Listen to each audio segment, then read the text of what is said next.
इस वीडियो में है कक्षा 9वीं का विषय गणित से पाठ 1 जिसका नाम है संख्या पद्धति। संख्या पद्धति का ये भाग 4 है। इस भाग में हम करेंगे एक्सरसाइज 1.3 यानी कि प्रश्नावली 1.3। इससे पहले हम भाग 1 में पाठ का परिचय कर चुके हैं, भाग 2 में हम प्रश्नावली 1.1 कर चुके हैं, भाग 3 में हम प्रश्नावली 1.2 कर चुके हैं। ये भाग 4 है। पाठ 1 संख्या पद्धति के अन्य भागों के लिंक आपको मिल जाएंगे नीचे डिस्क्रिप्शन बॉक्स में। प्रश्नावली 1.3 में कुल 9 प्रश्न हैं। सभी 9 प्रश्नों को इसी वीडियो में सोल्व करेंगे। लास्ट तक देखना है। स्टार्ट करते हैं इसे नेक्स्ट पेज से। प्रश्नावली 1.3 में सबसे पहले क्वेश्चन नंबर 1 इसमें दिया है निम्नलिखित भिन्नों को दशमलव रूप में लिखिए और बताइए कि प्रत्येक का दशमलव प्रसार किस प्रकार का है। जो भी हमें यहाँ पर ये भिन्न दिए गए हैं इनका हमें दशमलव रूप लिखना है और ये भी बताना है दशमलव प्रसार जो इनका आया वो किस प्रकार का है। एक एक करके इनको सोल्व करते हैं। कुल 6 भाग हैं। सबसे पहले देखते हैं फर्स्ट वाले को। फर्स्ट वाले में हमें यहाँ पर दिया है 36/100। इसको दशमलव रूप में लिखने के लिए करना होगा हमें भाग। जो हमारी ऊपर वाली संख्या होती है इसे कहा जाता है अंश और नीचे वाली संख्या को कहा जाता है हर। अंश को हमेशा अंदर लिखते हैं और जो हर है उसको बाहर लिखते हैं। तो आ जाएगा 100 यहाँ पर और 36 आ जाएगा अंदर। अब सिंपली हमें कर देना है इसे भाग। भाग करना आपको आना चाहिए। यहाँ पर 36 100 से छोटा है तो हमें यहाँ पर लगानी होगी एक 0 और इस 0 के बदले यहाँ पर हम 0 लगा के एक बिंदु लगा देंगे। यहाँ पर हमने जो ये बिंदु लगाया है इसके बदले यहाँ पर लगा दी 0। अब 100 के पहाड़े में 360 या 360 से कम क्या आता है। 100 को अगर 3 से गुना करेंगे तो आ जाएगा 300। 360 में से 300 को घटा देंगे तो यहाँ पर आ जाएगा 60। अब सिंपली हम बिंदु पहले ही लगा चुके हैं तो एक 0 यहाँ पर हम अपनी तरफ से लगा सकते हैं। और 0 यहाँ पर हमने क्यों लगाई, क्योंकि 100 से छोटा होता। अगर हम यहाँ पर ये वाली 0 नहीं लगाते तो 60 100 से छोटी संख्या होती। अब सिंपली 100 को 6 से गुना करेंगे तो यह आ जाएगा गाइस 600। 600 में से 600 को घटाएंगे तो कुछ भी नहीं बचेगा। शेष यहाँ पर कुछ भी नहीं बचा तो यहाँ पर मैं 36/100 इसको किस प्रकार से लिख सकता हूँ। इसका दशमलव रूप क्या होगा 0.36। और ये दशमलव प्रसार किस प्रकार का है, जब शेष कुछ भी ना बचे तो किस प्रकार का होता है, शांत। फर्स्ट वाले पार्ट का दशमलव रूप हो गया 0.36 और ये दशमलव प्रसार किस प्रकार का है, शांत। अब आते हैं सेकंड पर। सेकंड में दिया है 1/11। इसको रब कर देता हूं। 1/11 दूसरे भाग में हमें ये दिया गया है, इसको यहाँ पर लिख लेते हैं। जैसे हमने पहले वाले को सोल्व किया था बिल्कुल उसी प्रकार से इसे करेंगे। जो हमारी ऊपर वाली संख्या 1 है इसे अंदर लिखेंगे और नीचे वाली संख्या जिसे यहाँ पर लिखा जाएगा। अब सिंपली भाग कर देंगे। अब यहाँ पर क्लियरली देख सकते हो 11 से छोटा है 1 तो यहाँ पर हमें 0 लगानी होगी। उसके बदले यहाँ पर एक बिंदु लगाना होगा। इस बिंदु से पहले 0 लगा दो। इस बिंदु के बदले यहाँ पर हमने 0 लगा दी, लेकिन अभी भी 11 से छोटा है 10। एक 0 की जरूरत और होगी हमें। एक 0 और लगाई हमने तो यहाँ पर भी हमें एक 0 लगानी होगी। अब सिंपली 11 के पहाड़े में 100 या 100 से कम क्या आएगा। 11 को अगर 9 से मैं गुना करूंगा तो यह आ जाएगा 99। 100 में से 99 को घटाएंगे तो आ जाएगा 1। शुरुआत में यहाँ पर 1 था, फिर से शेष में 1 आ गया, यानी कि 0909 ये बार बार रिपीट होगा। आगे अगर हम इसे सोल्व करेंगे तो यहाँ पर हमें क्या करना होगा, एक 0 तो हम यहाँ पर लगा सकते हैं क्योंकि हमने ये बिंदु लगा लिया है। एक 0 लगा दी, लेकिन 11 से अभी भी ये छोटा है तो एक 0 यहाँ पर और लगाएंगे। उसके बदले यहाँ पर हमें एक 0 लगानी होगी। जो ये दूसरी वाली हमने 0 अपनी तरफ से लगाई है उसके बदले हमें यहाँ पर एक 0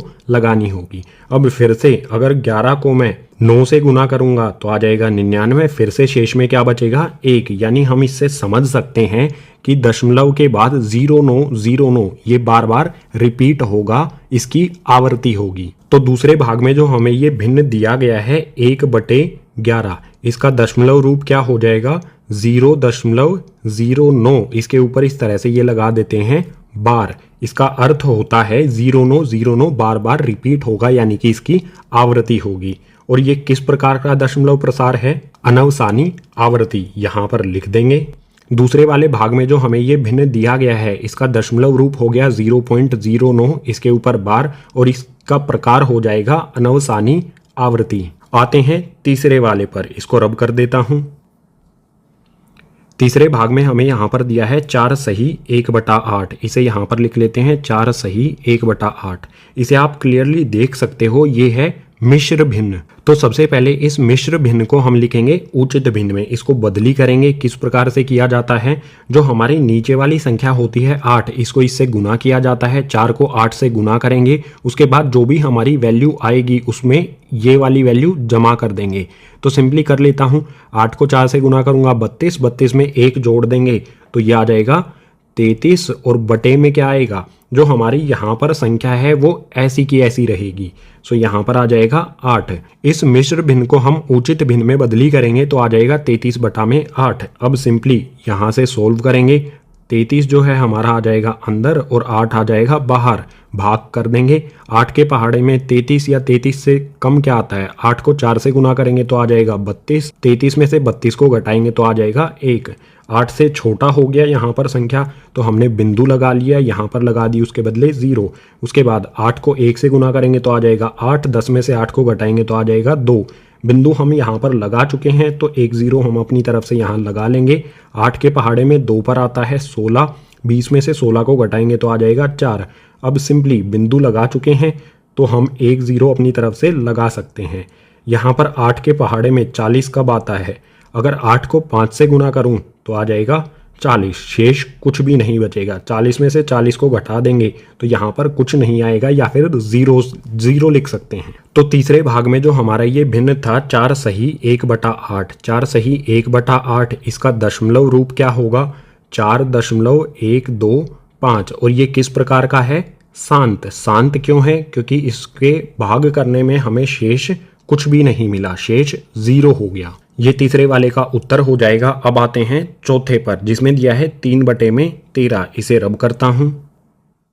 चौथे वाले भाग में हमें यहाँ पर दिया है 3/13। इसको यहाँ पर लिख लेते हैं। यह आ गया 3/13। भाग करना बिल्कुल आसान है, जैसे हमने इसके पहले वाले भाग किए हैं। 1 से लेके 3 वालों को सोल्व किया है, बिल्कुल उसी प्रकार से इसे सोल्व करेंगे। 13 हमारा आ जाएगा यहाँ पर और 3 आ जाएगा अंदर। अब इसे हल करेंगे। 13 से छोटा है 3, तो सबसे पहले यहाँ दशमलव लगा देंगे और इस दशमलव से पहले 0 लगा देंगे। जो हमने ये दशमलव लगाया है, बिंदु लगाया है, उसके बदले यहाँ पर लगा देंगे 0। अब 13 के पहाड़े में 30 या 30 से छोटी संख्या क्या आती है, 13 को 2 से गुना करेंगे तो यह आ जाएगा 26 यानी कि 26। 30 में से 26 को घटाएंगे तो आ जाएगा 4। 4 यहाँ पर 13 से छोटा है और हम बिंदु लगा चुके हैं, तो यहाँ पर 1 0 हम अपनी तरफ से लगा सकते हैं। अब सिंपली 13 को 3 से गुना करेंगे। 13 को 3 से गुना करने पर यह आ जाएगा 39 यानी 39। 40 में से 39 को घटाएंगे तो यह आ जाएगा 1। अब 1 यहाँ पर 13 से छोटा है तो 1 0 हम अपनी तरफ से लगाएंगे। अभी भी ये संख्या 13 से छोटी है, तो 1 0 यहाँ लगाने के लिए 1 तो हम अपनी तरफ से लगा सकते हैं जब हम बिंदु लगा चुके हों। अब हमें कोई भी जो शून्य लगाएंगे वो यहाँ पर भी लगाना होगा, तो यहाँ पर एक शून्य लगाएंगे तो यहाँ पर भी एक शून्य आ जाएगा। अब 13 को 7 से गुना करेंगे तो यह आ जाएगा 91 यानी कि 91। 100 में से 91 को घटाएंगे तो यह आ जाएगा 9। 9 के पीछे हम अपनी तरफ से एक 0 लगा लेंगे। अब इसके बाद क्या करेंगे, 13 के पहाड़े में 6 पर आता है गाइज 78। 90 में से 78 को घटाएंगे तो ये आ जाएगा 12। इसके बाद जो हमारा हमने यहाँ पर किया है, 90 में से 78 को घटाया तो ये आ गया 12, यानी कि इससे आगे का भाग हमारा यहाँ से शुरू हो जाता है। यहाँ पर जो हमें ये संख्या मिली है ये 13 से छोटी है, तो 1 0 हम अपनी तरफ से लगाएंगे। अब 13 के पहाड़े में 9 पर आता है 117। 120 में से 117 को घटाएंगे तो यहाँ पर आ जाएगा 3।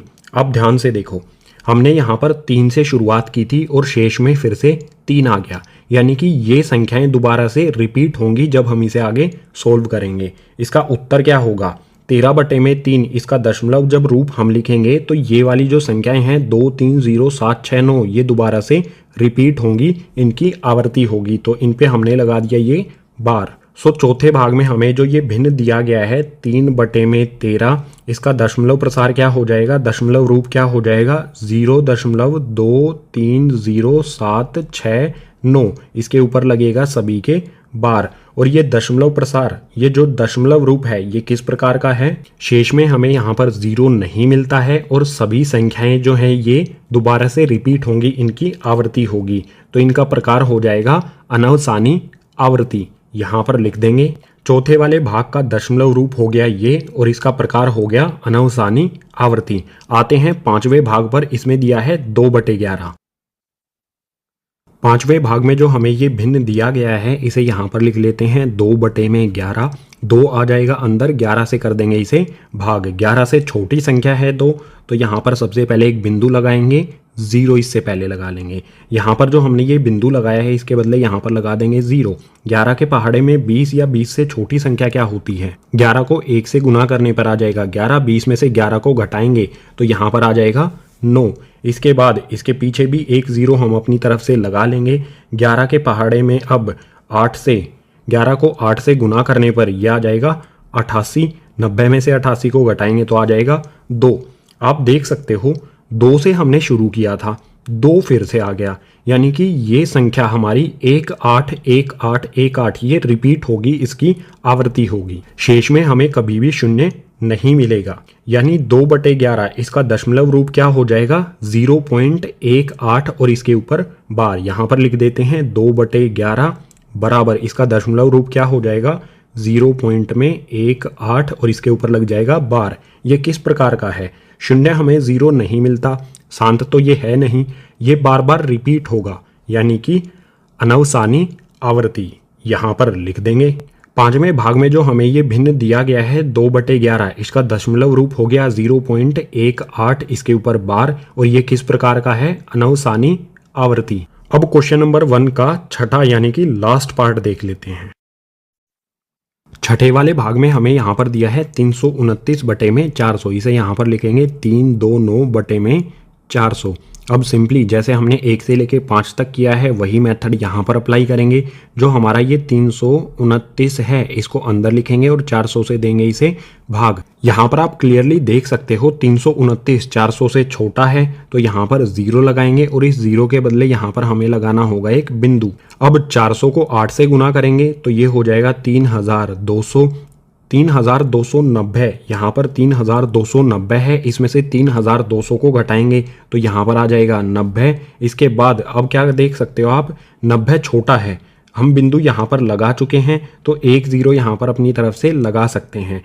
अब सिंपली यहाँ पर 400 के पहाड़े में 2 पर 400 को 2 से गुना करेंगे तो आ जाएगा 800। 900 में से 800 को घटाएंगे तो ये बचेगा 100। अब फिर से यहाँ पर क्या हो रहा है, 400 से छोटा है 100, तो एक 0 हमने अपनी तरफ से लगा ली। अब सिंपली फिर से 400 के पहाड़े को 2 तक लेके जाएंगे, 400 को 2 से गुना करेंगे तो आ जाएगा 800।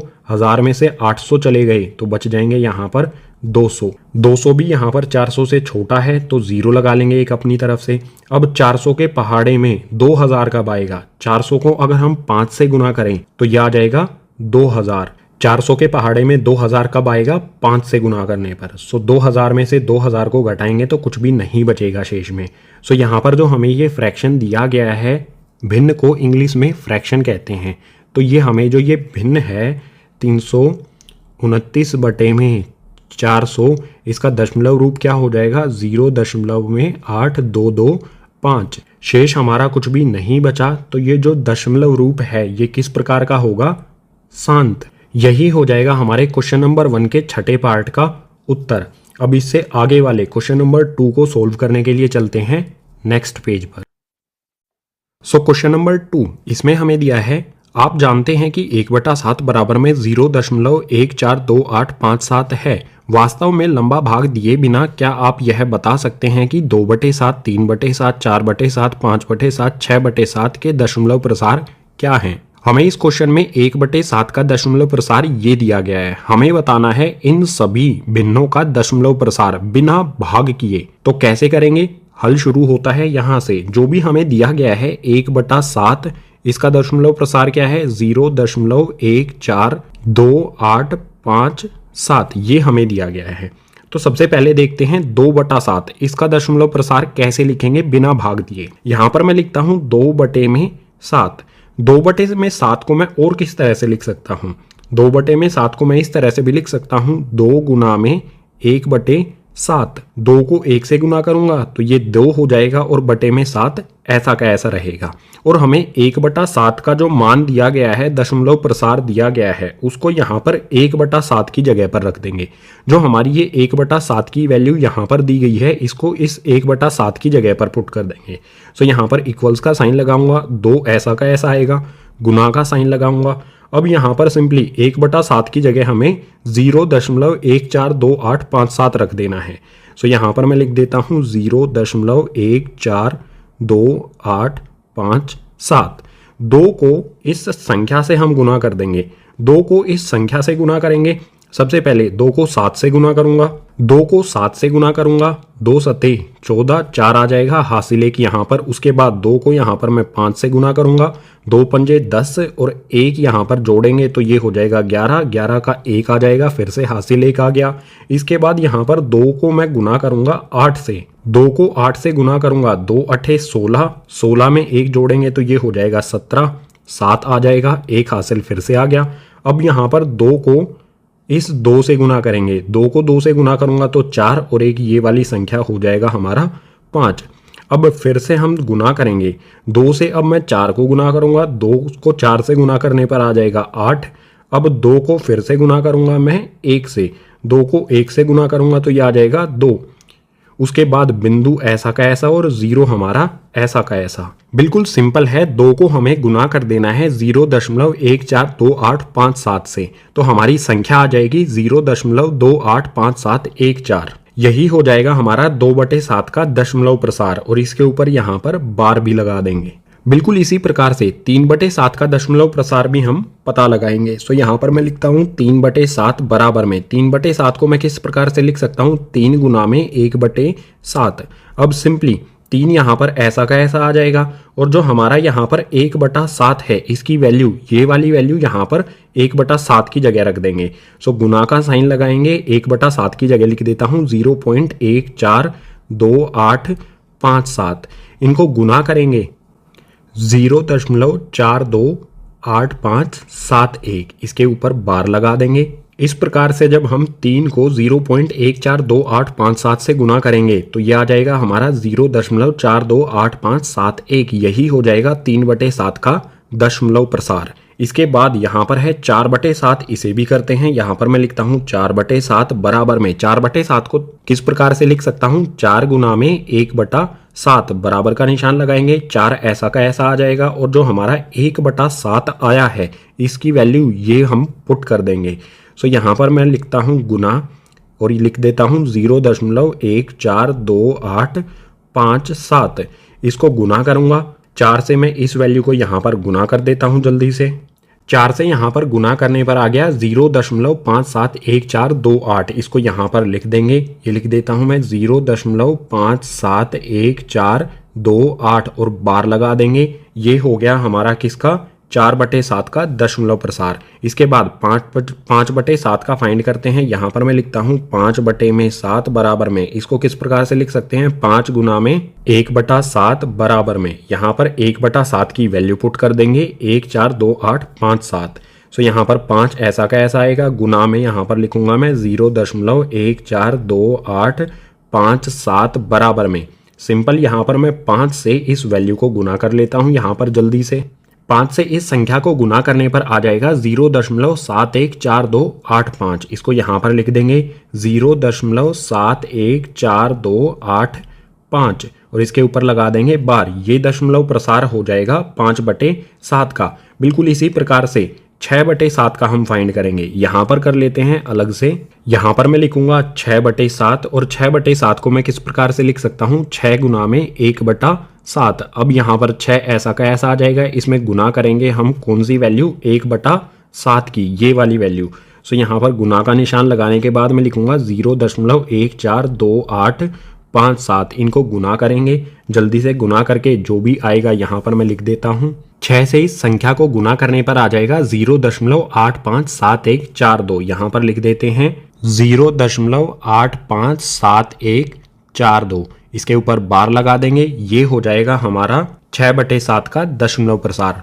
तो बिल्कुल आसान तरीका है, जो भी हमें भिन्न दिया गया है उसको इस प्रकार से लिख लेंगे और जो हमारा 1/7 का दशमलव प्रसार दिया गया है उसको 1/7 की जगह पुट कर देंगे, उसके बाद गुना करेंगे।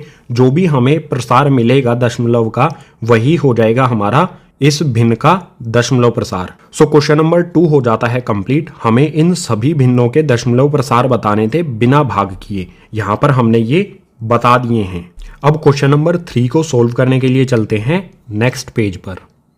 अब है क्वेश्चन नंबर 3। इसमें दिया है निम्नलिखित को p/q के रूप में व्यक्त कीजिए जहां p और q पूर्णांक हैं तथा q बराबर 0 नहीं है।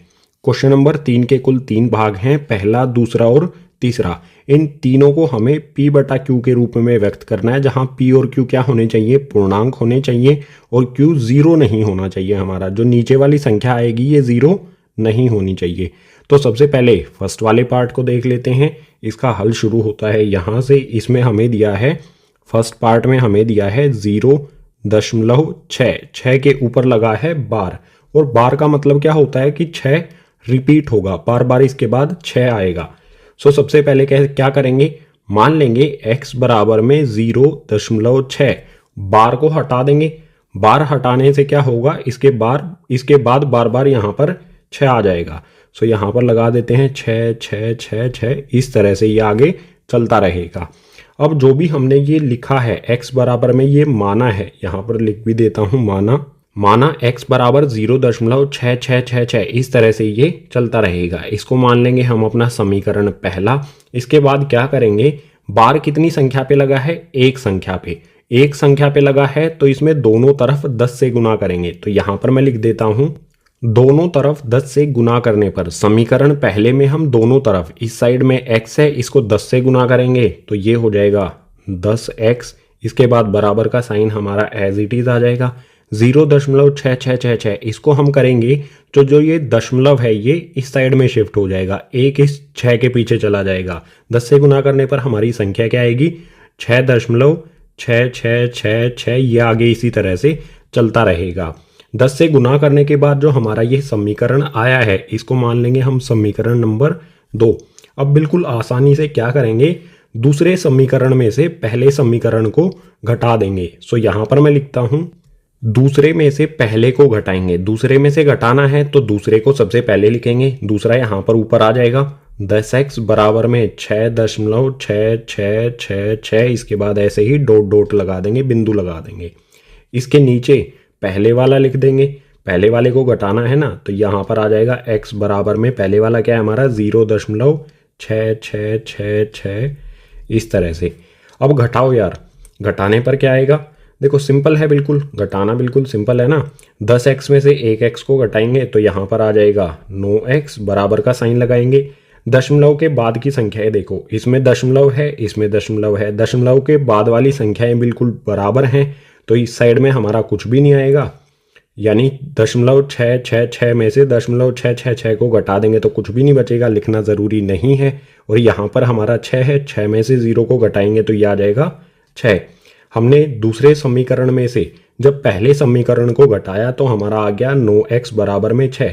अब इसको हल करते हैं, यहाँ पर ले आता हूँ इसे, x की वैल्यू फाइंड कर लेंगे, x का मान यहाँ से हम निकालेंगे। x बराबर में हमारा 6, ये x हमारा यहाँ पर एज इट इज आ गया, इसके बराबर में आ जाएगा 6। x के साथ यहाँ पर गुणा में क्या है 9 को दूसरी साइड में भेजेंगे तो ये हो जाएगा भाग में, नीचे आ जाएगा। अब 6 और 9 दोनों 1 3 के पहाड़े में आते हैं ना, दोनों 3 के पहाड़े में आते हैं तो इन्हें कैंसिल करेंगे। 3 के पहाड़े से 3 दूनी 6, 3 तिया 9। सो x की वैल्यू क्या आएगी हमारी 2/3। सबसे पहले जो हमें संख्या दी गई थी इसको x मान लिया, इसके बाद अगर बार 1 पे लगा है तो 10 से दोनों तरफ हमने गुना कर दिया, फिर दूसरे समीकरण में से पहले समीकरण को घटा दिया, उसके बाद x का मान हमने निकाल लिया। सो जो हमारी संख्या थी 0.6, इसके ऊपर बार लगा था, इस संख्या को हमें लिखना था p/q के रूप में, जहां पर q 0 नहीं होना चाहिए। तो ये लिख दिया हमने इसे p/q के रूप में 2/3। यहाँ पर हमारा q 0 नहीं है। ये हो जाएगा हमारा फर्स्ट वाले पार्ट का सॉल्यूशन।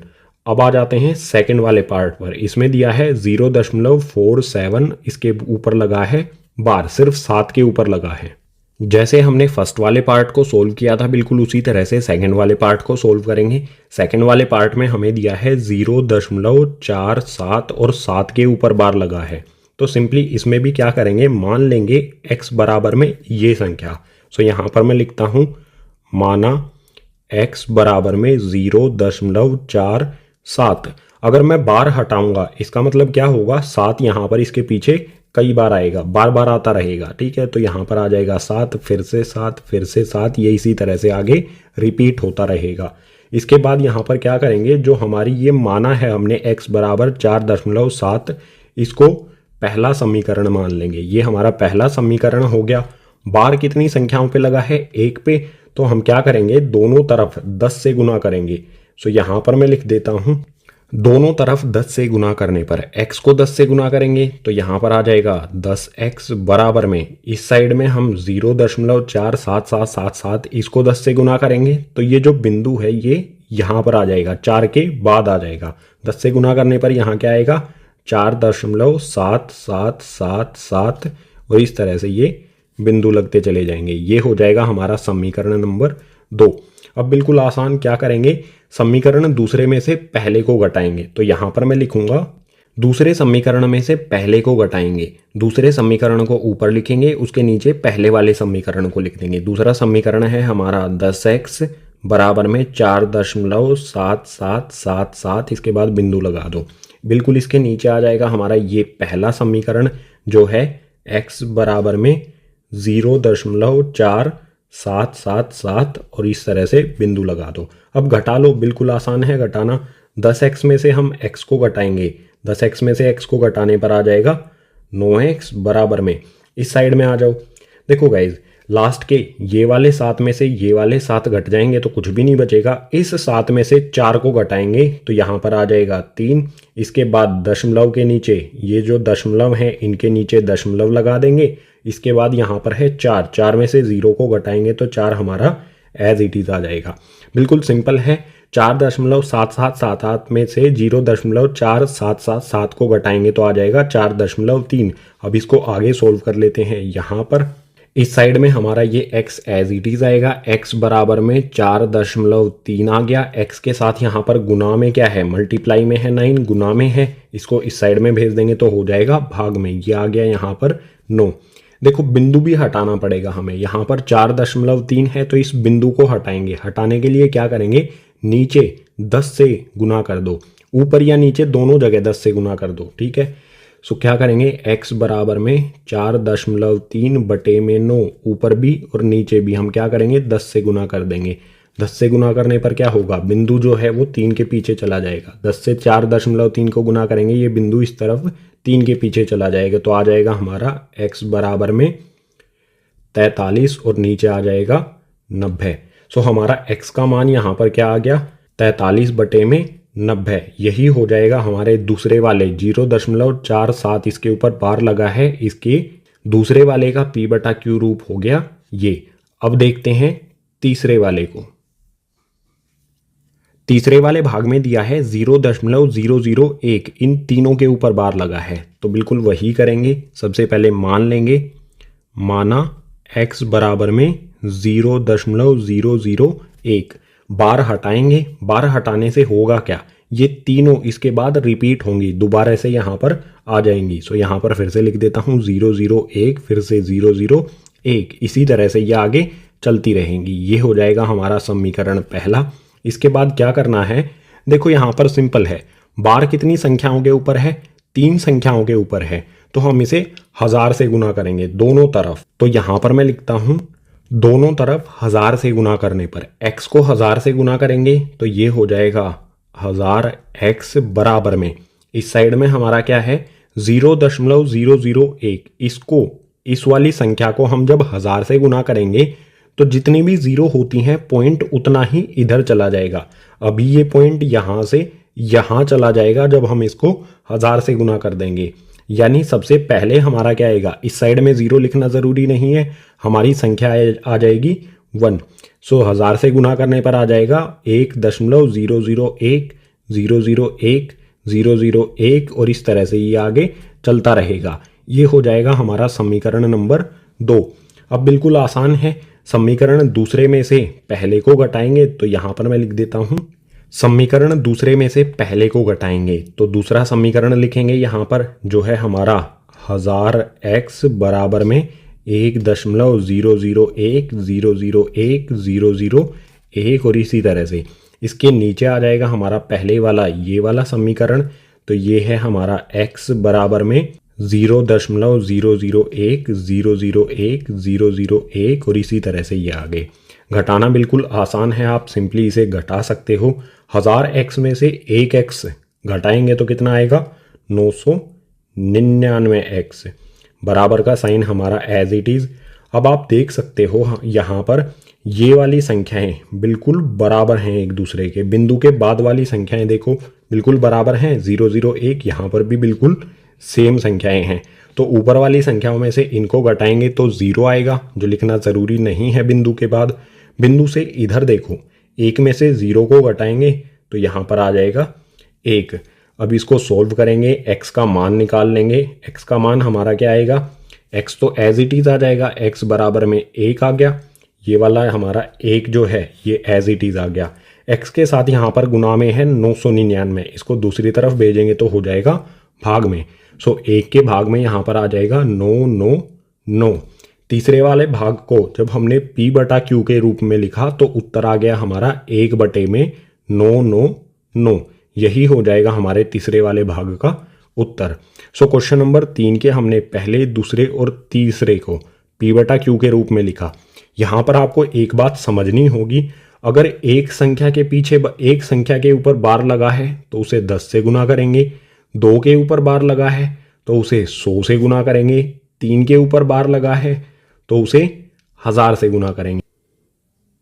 अब है क्वेश्चन नंबर 4, इसमें दिया है 0.999 को p बटा q के रूप में व्यक्त कीजिए। क्या आप अपने उत्तर से आश्चर्यचकित हैं? अपने अध्यापक और कक्षा के सहयोगियों के साथ उत्तर की सार्थकता पर चर्चा कीजिए। हमें एक संख्या दी गई है 0.999, इसको हमें p बटा q के रूप में व्यक्त करना है, या फिर कह सकते हैं p बटा q के रूप में इसे लिखना है। जो भी उत्तर आएगा अगर आप उससे आश्चर्यचकित होते हैं तो नीचे कमेंट करके बता देना। जो भी उत्तर आएगा उसकी सार्थकता भी हमें चेक करनी है। तो हल शुरू होता है यहाँ से। जो भी हमें संख्या दी होती है उसको p बटा q के रूप में लिखने के लिए सबसे पहले क्या करना होता है, मान लेते हैं। माना x बराबर में जो भी हमारी संख्या होती है, ये है 0.9999, इस तरह से बिंदु लगा दो। ये हो जाएगा हमारा पहला समीकरण।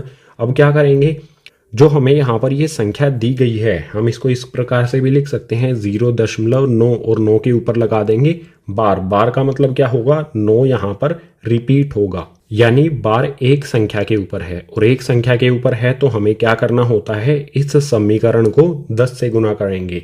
सो यहाँ पर मैं लिख देता हूँ, दोनों तरफ 10 से गुना करने पर x को 10 से गुना करेंगे तो ये आ जाएगा 10x बराबर में 0.999, इनको 10 से गुना करेंगे तो ये जो दशमलव है, बिंदु है, ये यहाँ आ जाएगा, इस 9 के पीछे चला जाएगा। 10 से गुना करने पर आ जाएगा हमारा 9.999, इस तरह से ये आ जाएगा। ये हो जाएगा हमारा समीकरण नंबर 2। अब बिल्कुल सिंपल है, समीकरण दूसरे में से पहले को घटाएंगे तो यहाँ पर मैं लिखता हूँ, दूसरे समीकरण में से पहले समीकरण को घटाएंगे तो दूसरा समीकरण ऊपर लिखेंगे, उसके नीचे पहला समीकरण। दूसरा समीकरण है हमारा 10x बराबर में 9.9999, इसके पीछे बिंदु लगा देंगे। इसके नीचे हमारा ये पहला समीकरण लिख देंगे जो है x बराबर में 0.9999 और इस तरह से बिंदु लगा लेंगे।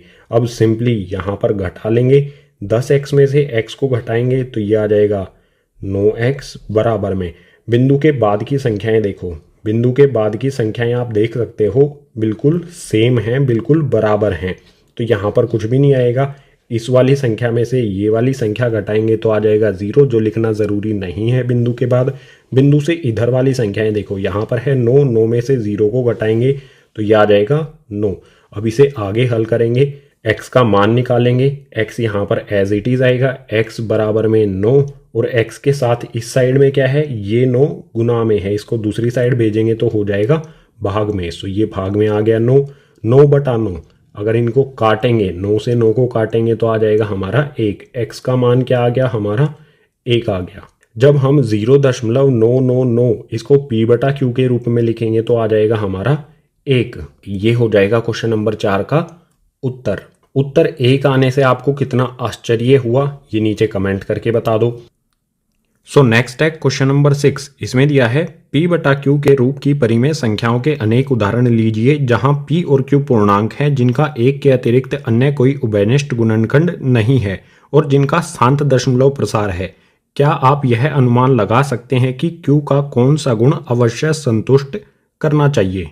हमें p बटा q के रूप की परिमेय संख्याओं के कुछ उदाहरण ले लेने हैं जहां पर p और q ये दोनों पूर्णांक होने चाहिए, q 0 के बराबर नहीं होना चाहिए और सबसे इंपॉर्टेंट बात यहाँ पर क्या है, महत्वपूर्ण क्या है, 1 के अतिरिक्त कोई अन्य उभयनिष्ठ गुणनखंड नहीं होना चाहिए। यानी p और q 1 के अलावा और किसी पहाड़े में किसी एक संख्या के ही पहाड़े में नहीं आने चाहिए। शांत दशमलव प्रसार होना चाहिए जो भी हम p बटा q के रूप में लेंगे। उसके बाद हमें अनुमान लगाना है, इस वाले पार्ट को बाद में देखेंगे। यहाँ पर मैं ऐसी संख्याएं ले लेता हूँ, ऐसी p बटा q संख्याएं ले लेता हूँ जिनका 1 के अतिरिक्त कोई उभयनिष्ठ गुणनखंड ना हो और शांत दशमलव प्रसार हो। सो इसका हल शुरू होता है यहाँ से। सबसे पहला हमने p बटा q ले लिया 7/2, इसके बाद ले लेता हूँ 11/5, इसके बाद वाला ले लेता हूँ मैं 21/10। यहाँ पर मैंने 3 चीज़ें ली हैं, 7/2, 11/5 और 21/10। जब हम इनको हल करेंगे, 7/2 है, इसको हल करेंगे तो हमारा दशमलव प्रसार क्या होगा, ये लिख लिया मैंने 7। 2 से इसे भाग करेंगे, 2 के पहाड़े में को 3 तक लेके जाएंगे तो आएगा 6। 7 में से 6 को घटाएंगे आ जाएगा 1। 1 के पीछे 0 लगा लेंगे, उसके बदले यहाँ पर 3 के पीछे हम यहाँ दशमलव लगा देंगे। 2 के पहाड़े में 10 कब आता है, 5 पर 2 पंजे 10। दशमलव प्रसार कैसा हुआ, शांत हो गया। 7/2 जब इसे हल करेंगे तो आ जाएगा हमारा 3.5। बिल्कुल इसी तरह से यहाँ पर है 11/5, यहाँ पर इसको भी हल करेंगे। इसको रब कर देता हूँ 1 मिनट। 11/5 को हमें हल करना है तो ये आ गया 11। 5 से इसे भाग करेंगे, 5 दूनी 11 के नीचे आ जाएगा 10। 11 में से 10 को घटाएंगे तो आएगा 1। 1 के पीछे अपनी तरफ से लगाएंगे 0, उसके बदले 2 के पीछे दशमलव लगाएंगे। ये हमने दशमलव लगाया, उसके बाद उसके बदले यहाँ पर 0 लगाई। 5 के पहाड़े में 10 कब आता है, 2 पर। 5 दूनी 10, 10 में से 10 गए तो कुछ भी नहीं बचा, या फिर कह सकते हैं 0। उत्तर क्या आया हमारा 2.2। 11/5 को सोल्व करने पर आ गया 2.2। इसी तरह से 21/10 को हल करेंगे, यहाँ से रब करके 21/10 को हल करते हैं। 21 आ जाएगा अंदर और 10 आ जाएगा बाहर। 10 को 2 तक लेके जाएंगे, 10 दूनी हो जाएगा 20। 21 में से 20 को घटाएंगे आ जाएगा 1। 1 के पीछे अपनी तरफ से 0 लगा देंगे, उसके बदले यहाँ पर दशमलव लगाएंगे। 10 के पहाड़े में 10 आता है 1 पर। 10 में से 10 को घटाएंगे तो आ जाएगा 0। सो सिंपल बिल्कुल। 21 को 10 से भाग करने पर आ जाएगा 2.1, 2.1। आप देख सकते हो यहाँ पर मैंने 3 ऐसी p बटा q संख्याएं ली हैं, ऐसे परिमेय संख्याएं ली हैं जिनको हल करने पर सभी में शांत दशमलव आता है और यहाँ पर किसी का भी उभयनिष्ठ गुणनखंड नहीं है। 7 और 2 1 के पहाड़े में आते हैं ये दोनों संख्याएं, और किसी भी संख्या के पहाड़े में ये नहीं आती हैं। 11/5, 11 और 5 1 के अलावा और किसी पहाड़े में नहीं आते हैं। इसी तरह से 21 और 10 ये दोनों संख्याएं भी 1 के पहाड़े के अलावा किसी भी और अन्य पहाड़े में नहीं आती हैं।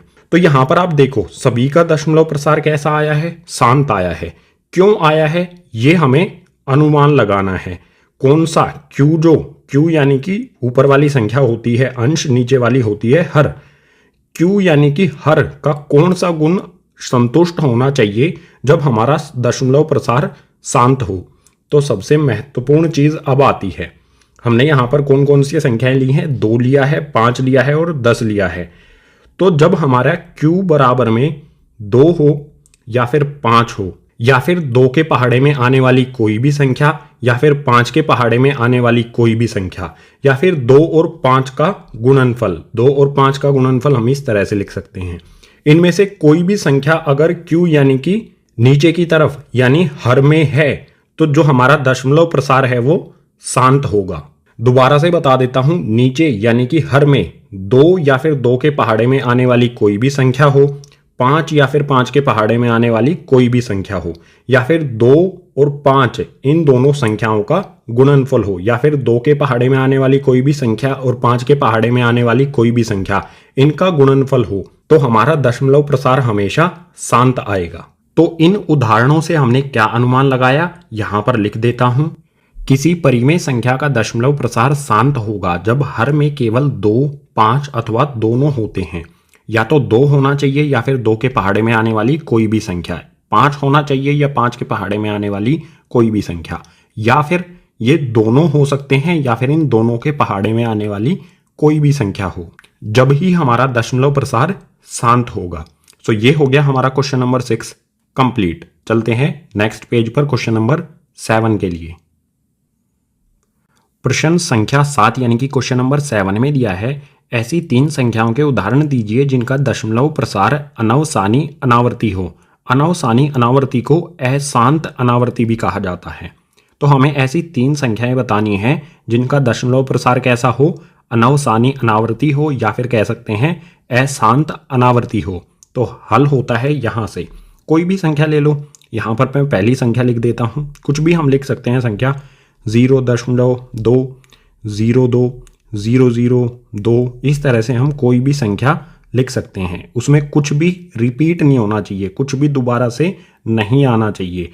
हमें हमेशा एक नया पेयर लेना है। जैसे यहाँ पर देखो, पहले 20 आया, 200 आ गया, 2000 आ गया, इसके बाद यहाँ पर इसके पीछे 3 की बजाय 4 0 लगा दो, ठीक है। फिर इस तरह से कर दो, बिंदु बिंदु लगाते चलो, यानी ये संख्या आगे इसी तरह से बढ़ती जा रही है, ये इसका कहीं भी अंत नहीं है।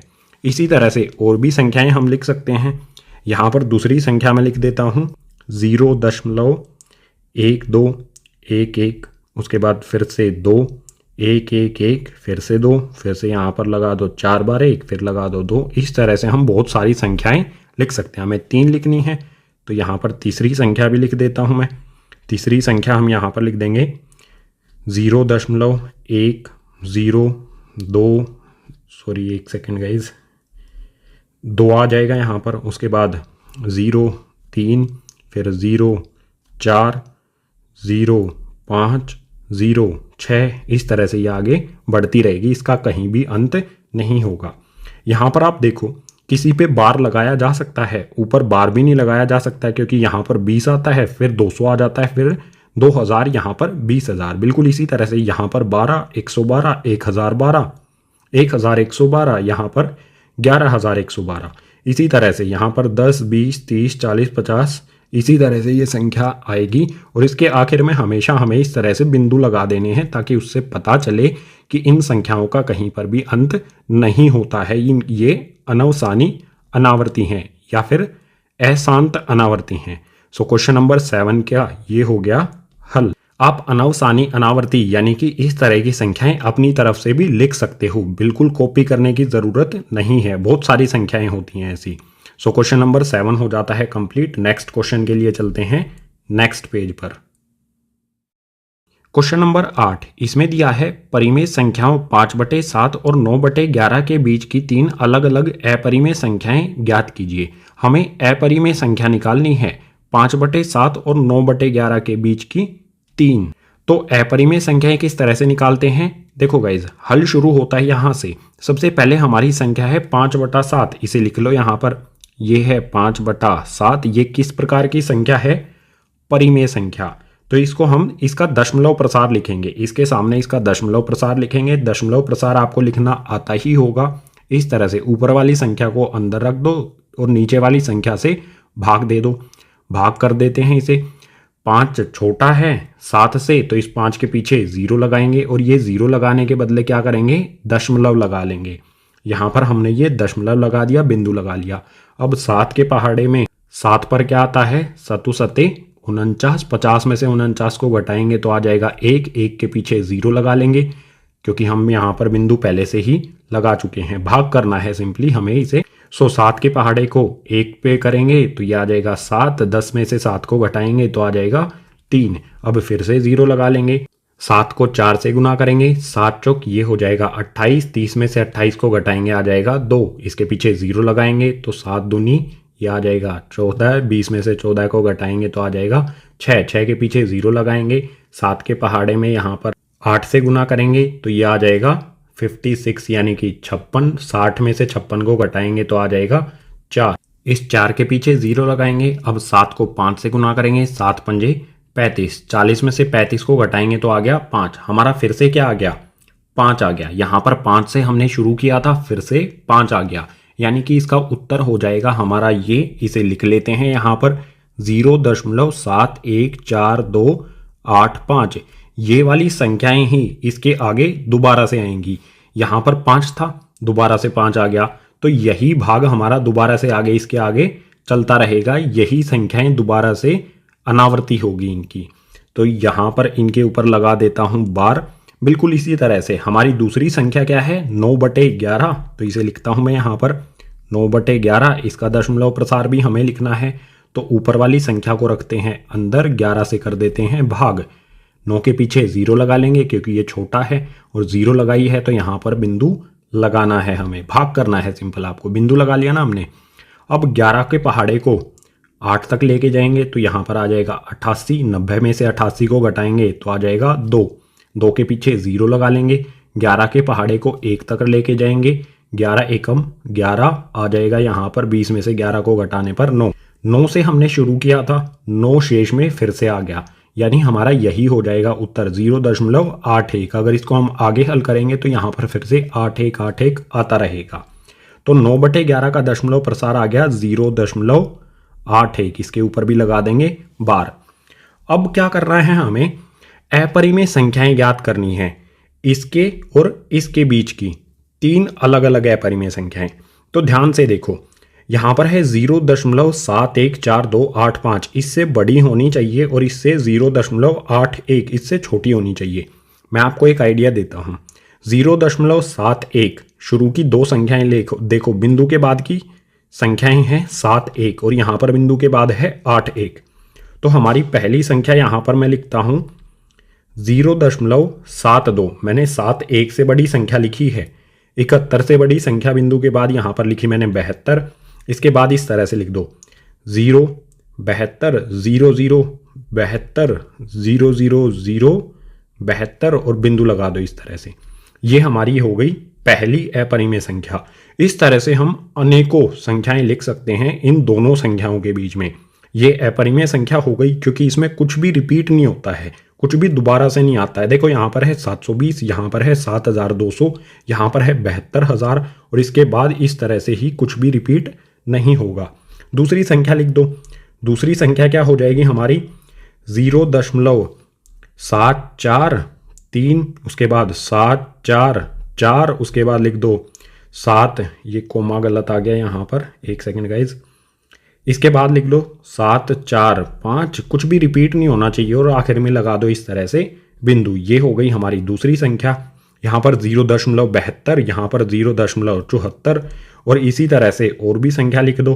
तीसरी संख्या भी लिख दो, कोई भी, बहुत सारी संख्याएं हो सकती हैं। तीसरी संख्या आप अपनी तरफ से भी बना सकते हो। मैं यहाँ पर लिख देता हूँ गाइज 0.79 0.791 792। इस तरह से ये आगे बढ़ती रहेगी, कुछ भी इसमें दोबारा से नहीं आएगा।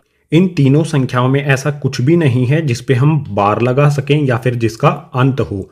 तो ये 3 हो गई हमारी अपरिमेय संख्याएं इन दोनों संख्याओं के बीच में।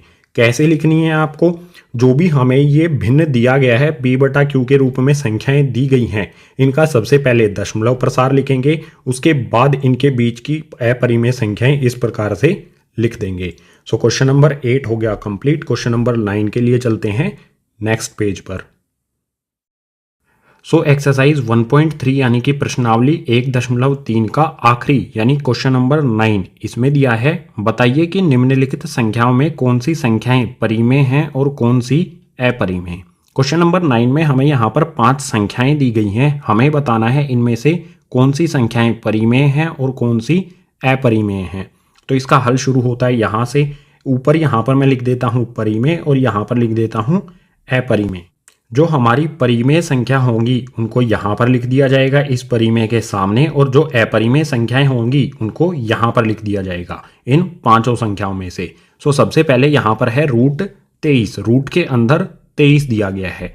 23 क्या है?